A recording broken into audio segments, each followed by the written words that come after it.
আপনার এই ৫টি অভ্যাস আপনাকে গোপনে ব্যর্থ করছে। আপনি হয়তোবা প্রতিদিন পরিশ্রম করছেন, ভবিষ্যৎ নিয়ে ভাবছেন, সফল হতে চাইছেন। কিন্তু যদি বলি আপনার কিছু দৈনন্দিন অভ্যাসই আপনাকে চুপচাপ ব্যর্থতার দিকে ঠেলে দিচ্ছে, সবচেয়ে ভয়ংকর বিষয় হলো আপনি হয়তোবা বুঝতেই পারছেন না ঠিক কোথায় ভুল করছেন। আজ আমি বলব ৫টি এমন অভ্যাস যেগুলো আপনার স্বপ্ন, সময় আর সম্ভাবনাকে ধীরে, ধীরে নষ্ট করছে। ভিডিওটা শেষ পর্যন্ত দেখুন কারণ শেষের অভ্যাসটা সবচেয়ে বেশি মানুষের মধ্যে দেখা যায়। ১. কাজ পিছিয়ে দেওয়া procrastination আজ না কাল করব, একটু পরে শুরু করি। এই কথাগুলো কি আপনার কাছেও পরিচিত?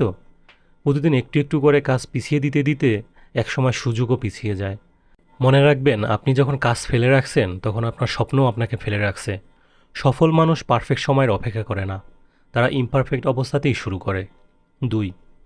অতিরিক্ত মোবাইল ও সোশ্যাল মিডিয়ায় সময় নষ্ট করা। একবার ফোন হাতে নিলেন, ভাবলেন ৫ মিনিট দেখবেন, হঠাৎ দেখলেন ১ ঘন্টা চলে গেছে।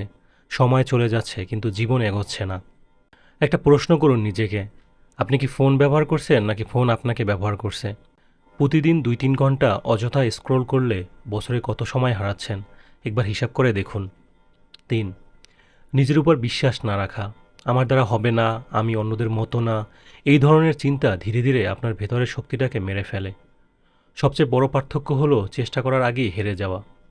যদি আপনি নিজেকে বিশ্বাস না করেন তাহলে পৃথিবী কেন করবে? ৪. সবসময় আরাম খোঁজা, সকালবেলা উঠতে কষ্ট, নতুন কিছু শিখতে কষ্ট, কঠিন কাজ এড়িয়ে চলা, কমফোর্ট জোন নিরাপদ, কিন্তু সেখানে গ্রোথ হয় না। যে জীবনে আপনি চান সেটা আপনার আরামের ঠিক বাইরে দাঁড়িয়ে আছে। ৫. নেতিবাচক মানুষের সাথে বেশি সময় কাটানো। আপনার আশেপাশে কি এমন মানুষ আছে যারা সবসময় বলে এত কিছু হবে না, চেষ্টা করে লাভ কি? ধীরে ধীরে তাদের কথাই আপনার চিন্তা হয়ে যায়। মনে রাখবেন আপনি যাদের সাথে সময় কাটান ধীরে ধীরে তাদের মতোই হয়ে যান। শেষ কথা, ব্যর্থতা অনেক সময় বড় কোনো ভুল থেকে আসে না, বরং ছোট ছোট খারাপ অভ্যাস থেকে আসে। আজ নিজেকে প্রশ্ন করুন, এই ৫টির মধ্যে কয়টি অভ্যাস আমার আছে? যেদিন আপনি এই অভ্যাসগুলো চিনতে পারবেন সেদিন থেকেই পরিবর্তন শুরু হবে। কারণ সফল মানুষ আর ব্যর্থ মানুষের পার্থক্য প্রতিদিনের ছোট ছোট সিদ্ধান্তে।